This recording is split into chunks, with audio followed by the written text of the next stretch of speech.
Assalamualaikum warahmatullahi wabarakatuh. Selamat datang di channel Ahmadi Trio bersama saya Ayah Dino. Halo, apa kabar teman-teman? Semoga selalu dalam lindungan Allah dan dilimpahi kasih sayangnya. Amin. Kali ini di segmen Muslim Paradigm, kita membahas isu-isu terkait ideologi, politik, ekonomi, sosial, dan budaya dari sudut pandang Muslim. Tema kita kali ini sangat berat, yaitu mengapa Muslim terpuruk? Hipotesis akar keterpurukan kaum Muslimin.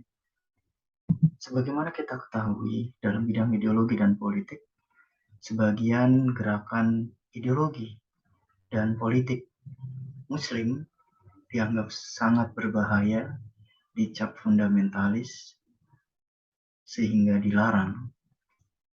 Kemudian dalam kancah nasional, politisi kita kebanyakan diisi oleh kalangan nasionalis, sebagian oportunis dan pragmatis. Dari sisi ekonomi, kita sama-sama tahu siapa orang kaya di Indonesia dan di dunia. Muslim sebagian besar hanya menjadi penonton dan konsumen.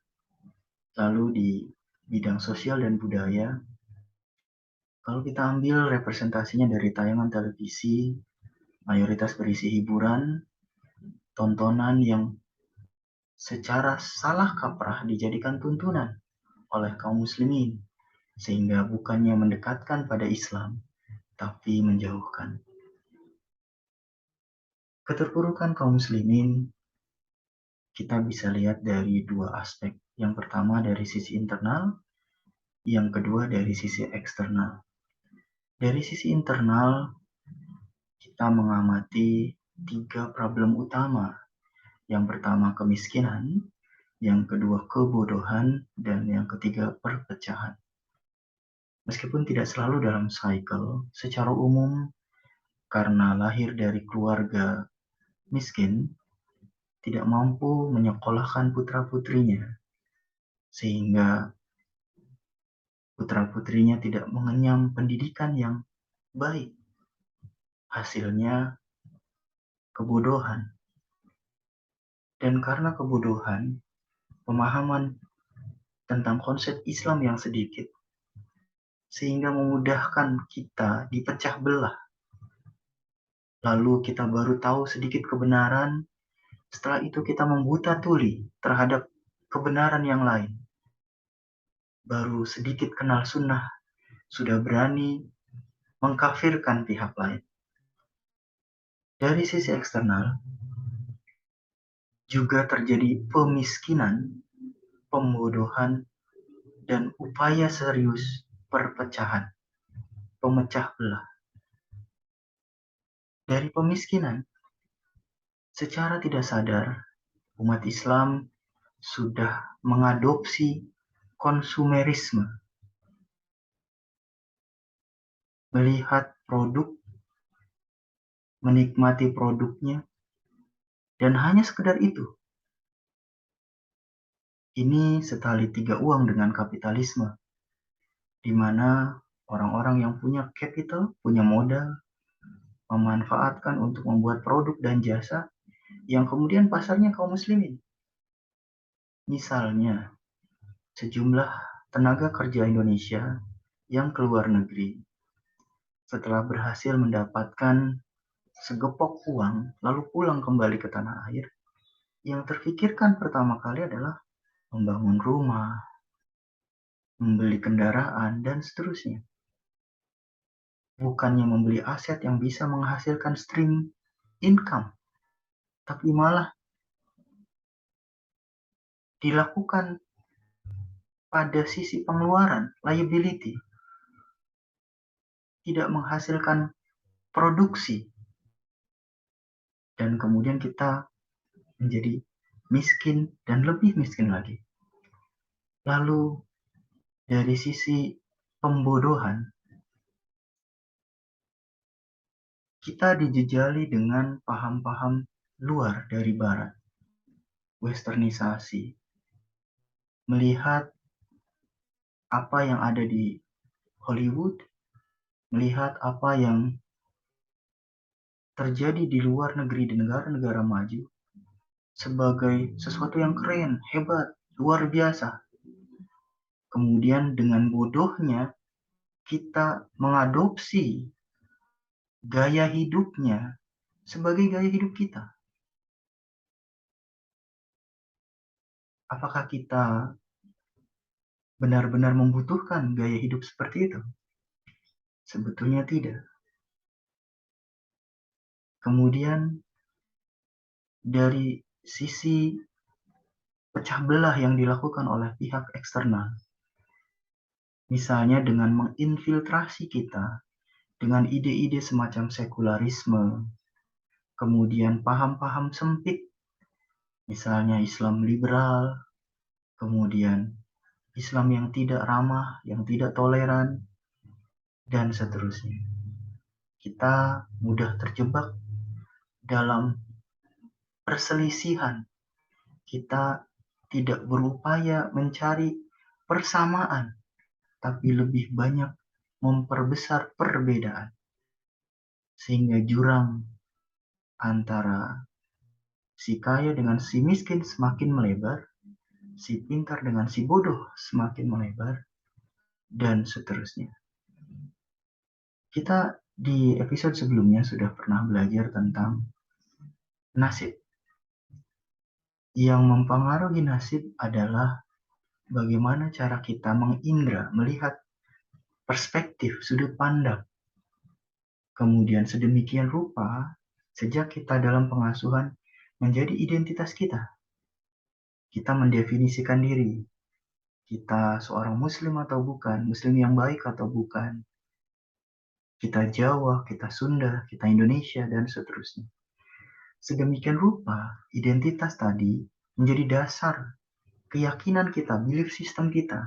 Apa yang benar, apa yang baik, apa yang etis, berdasarkan identitas tadi. Dan dari situ kita mengambil keputusan-keputusan yang kemudian kita manifestasikan, ejawantahkan dalam action, baik berupa ucapan, perkataan, maupun perbuatan yang terus-menerus kita ulang sehingga menjadi kebiasaan, dan itulah nasib kita. So, cara terbaik untuk merubah nasib adalah kembali ke identitas. Nah, banyak di antara kita, sesama muslim, belum menyadari sepenuhnya identitas kita, terdistorsi oleh banyak faktor.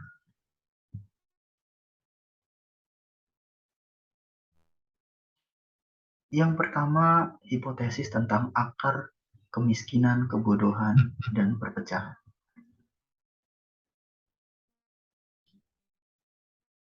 Ya, problem besarnya saya melihat dari sisi krisis identitas. Ketika kita menyatakan diri sebagai muslim, orang lain melihat kita sinis. Kemudian supaya kita merasa diterima oleh lingkungan kita, lalu kita menyisihkan identitas muslim kita. Padahal, misalnya, Islam melarang riba. Tapi sehari-hari di kalangan kaum muslimin banyak menjadikan riba sebagai gaya hidup. Misalnya berhutang. Kalau di kampung-kampung berhutang ke bank harian yang bunganya tinggi mencekik. Di kota juga tidak kalah. Berhutang dari pinjaman online. Intinya menjadikan gaya hidup berhutang tadi sebagai style kita. Padahal Allah jelas-jelas melarang riba. Kemudian Islam mendorong kita belajar. Sayangnya dalam banyak hal kita melihat sains atau ilmu pengetahuan disekulerkan. Ada ilmu agama, ada ilmu dunia, dan seterusnya. Padahal sebetulnya Islam tidak mengkotak-kotakan ilmu dalam tujuan tadi. Dan yang ketiga, Islam mendorong persatuan. Terlalu banyak ayat Quran dan hadis Nabi yang menyatakan hal itu. Tapi sayangnya dalam hidup, sebagian muslim menjadikan pragmatisme sebagai kiblat.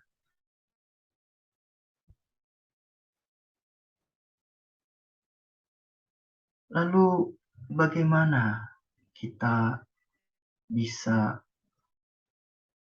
Aizul Islam wal Muslimin?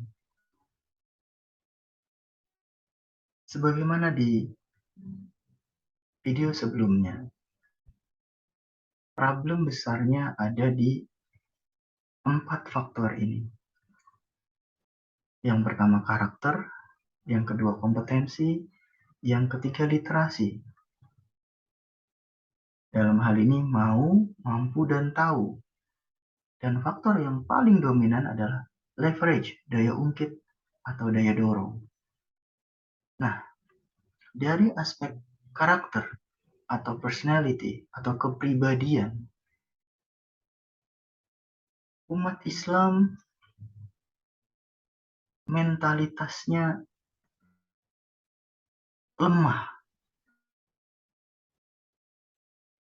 tidak berani mengucapkan kebenaran. Ketika melihat kemungkaran, diam. Ketika melihat kejelekan, diam. Padahal sangat jelas, man ro'a mungkaron, siapa yang melihat kemungkaran, maka falyughayyir, maka rubahlah. Biadih, dengan tangan, dengan kekuasaan kita, dengan kewenangan yang kita miliki. Kalau kita tidak mampu, fa'ilam yastati, fabilisani, maka dengan lisan kita. Dan apabila kita tidak mampu, maka dengan qalbi, dengan merasa bahwa hal itu tidak benar, mendinai hal tersebut. Dan itu adalah ad'aful iman, selemah-lemahnya iman. So, yang harus kita bangun adalah muslim yang percaya diri, muslim yang punya pride dengan keislamannya, berani mengatakan ya pada hidupnya, sesulit apapun. Kemudian yang kedua, tentunya muslim harus punya kompetensi, skill, keahlian yang bisa mengantarkan kita ke arah kesuksesan, baik duniawi maupun ukhrawi. Lalu yang ketiga adalah literasi atau knowledge. Kita harus tahu hukum Islam dalam hal ubudiyah, muamalah, dan lainnya. Dan yang sangat penting dari ketiganya adalah faktor leverage atau daya ungkit atau daya dorong. Anda yang memiliki jaringan yang luas, berdayakan kaum muslimin di sekitar kita. Anda yang memiliki privilege dari leluhur berupa harta ataupun privilege lainnya, sumbangkan, kontribusikan itu untuk kaum muslimin. Anda yang memiliki nama baik, sebarkan Islam, promosikan Islam sebagai ideologi yang ramah. Anda yang memiliki kewenangan, gunakan kewenangan Anda untuk izul Islam wal Muslimin.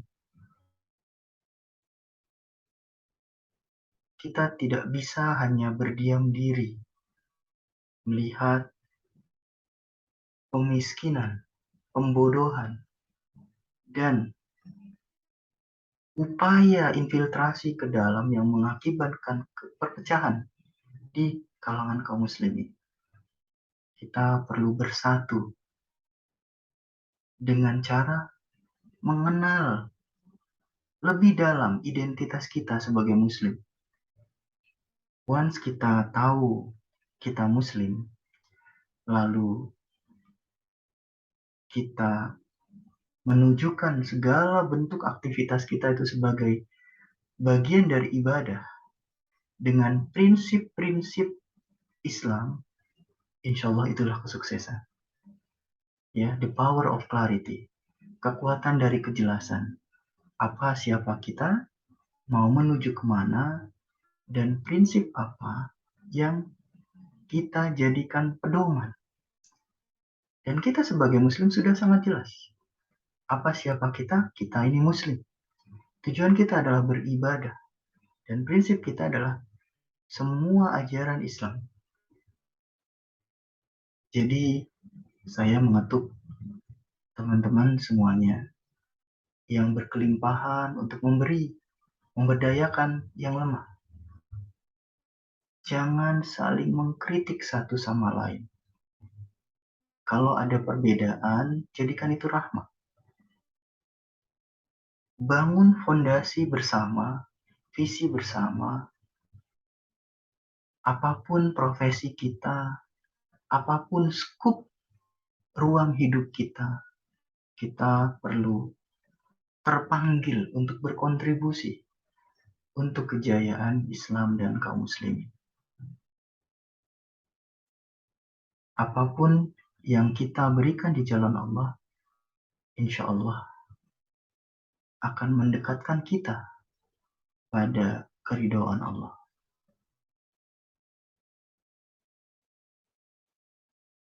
Semoga kita dipersatukan dalam identitas Muslim yang berfokus untuk izul Islam wal Muslimin. Semoga bermanfaat. Wassalamualaikum warahmatullahi wabarakatuh.